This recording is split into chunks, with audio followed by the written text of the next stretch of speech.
ঢাকা থেকে অনেক দূরে, ময়মনসিংহ থেকেও 2.5 ঘন্টার দূরত্বে কলসিন্দুর গ্রাম, গারো পাহাড়ের কোল ঘেঁষে। এখানে ভোর হয় ফুটবলের শব্দে। খেটে খাওয়া মানুষের দিন শুরু হয় নৈমিত্তিক কর্মকাণ্ডে, কিন্তু তাসলিমাদের সকাল শুরু হয় ভিন্নভাবে।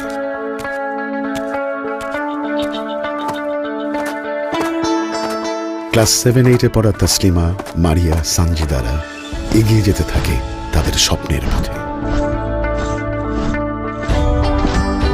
যেহেতু এটা একটা প্রত্যন্ত অঞ্চল, গ্রামের মেয়েরা ফুটবল খেলবে, এই কথাটা যখন আমরা বললাম সবাইকে, অনেকেই বলছে এটা আবার কেমন কথা বলেন আপনারা, এটা মেয়েদের আবার কিসের ফুটবল খেলা? না না, এটা গ্রামে চলবে না। মায়া মানছে ফুটবল খেলবো, এটা কেমন কথা? যখন আমি স্কুলে প্রথম আসলাম, ওই সময় দেখছি আমার স্কুলের প্রাইমারির বাচ্চাদেরও বিয়ে হয়ে গেছে।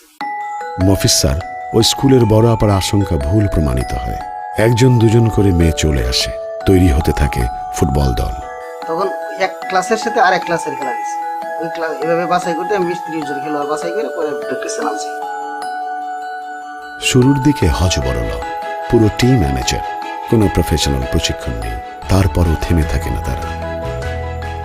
এই 2011 সালে যখন আমরা জাতীয় পর্যায়ে গেলাম, ওইভাবে আমরা হারিয়ে গেলাম। তো আমি ওই খেলায় হারিয়ে গেলেও মনোবল হারাইনি আমরা। যেদিন আমরা হারিয়ে গেছি, পরের দিন আসছি, পরের দিন থেকে আবার প্র্যাকটিস শুরু করে দিচ্ছি।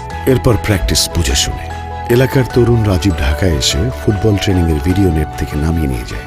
ওই প্রত্যন্ত গ্রামে চলে ফুটবলের ভিডিও টিউটোরিয়াল।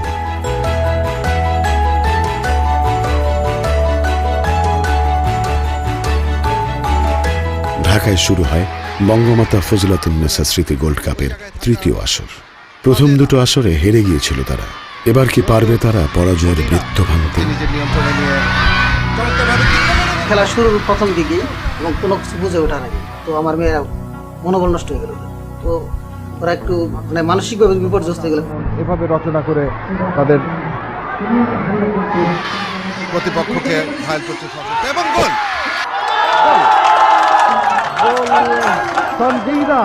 কলসিন্দুর সরকারি প্রাথমিক বিদ্যালয় ময়মনসিংহের সঞ্জিদা।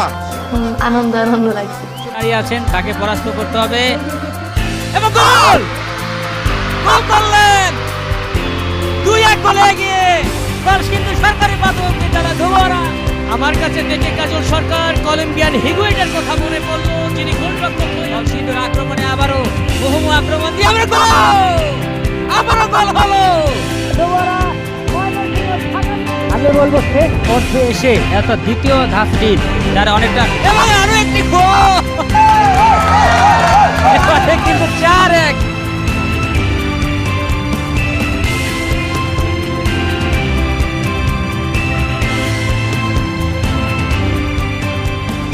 জাতীয় পর্যায়ে চ্যাম্পিয়ন হওয়ার পর থেকেই কলসিন্দুর গ্রামের দৃশ্যপটের বেশ পরিবর্তন। সাধারণ মানুষ বাড়িয়ে দেয় ভালোবাসার হাত। পুলাপান করলে আমার নিজের ক্ষেত্রে শশা নিয়ে আইছি। শশার সাথে লবণ নিয়ে আসবে।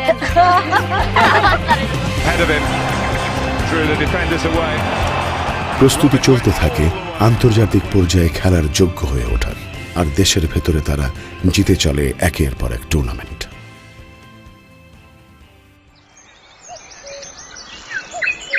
দারিদ্র্য আছে বাধা, কিন্তু তারা তো থামতে শেখেনি। খেলাধুলা করতে হলে অনেক ক্যালোরি লস হয়। এটা যদি পুষ্টিকর খাবার দিতে পারি আমরা প্র্যাকটিস করানোর পরে, তাহলে ওরা সুস্থ সবল থেকে সঠিক খেলাটা আমাদেরকে উপহার দিতে পারবে। পরের লক্ষ্য আরো বড়। কাঠমান্ডু যাবে বাংলাদেশ অনূর্ধ্ব-14 দল AFC কাপ খেলতে।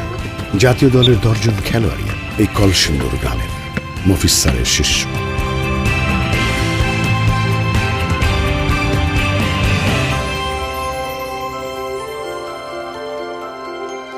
নেপালে খেলতে যাচ্ছে তারা, বাংলাদেশকে বুকে নিয়ে।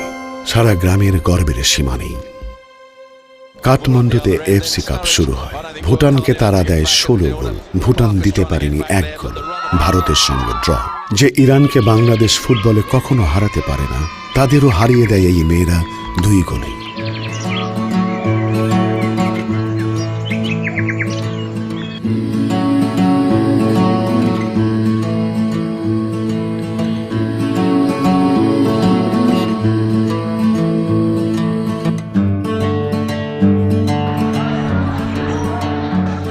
ওই সময় নেপালে ঘটে যায় প্রলয়ঙ্কারী ভূমিকম্প। মেয়েরা চিন্তিত দেশ নিয়ে, আর সারা দেশের সঙ্গে কলসিন্দুরের মানুষ ঘুমহারা হয়ে পড়ে মেয়েদের নিয়ে।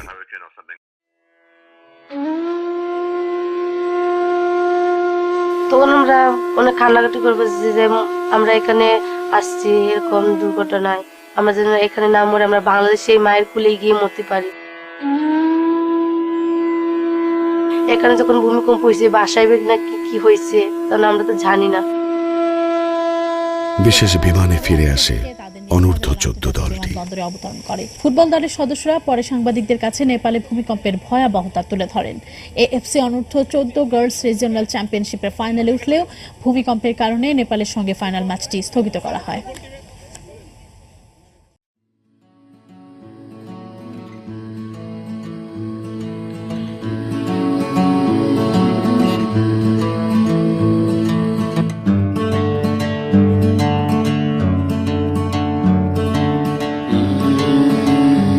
নেপালে ফাইনাল হতে পারেনি, সামনে হবে।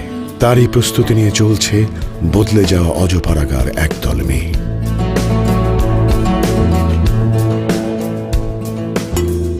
তারা তো থামতে শেখেনি, তারা এগিয়ে চলে স্বপ্নের দিকে। এই হার না মানা মেয়েদের অভিনন্দন। অপরাজয় বাংলাদেশের সাধারণ মানুষের এই অগ্রযাত্রাকে প্রথম আলো জানায় অভিবাদন।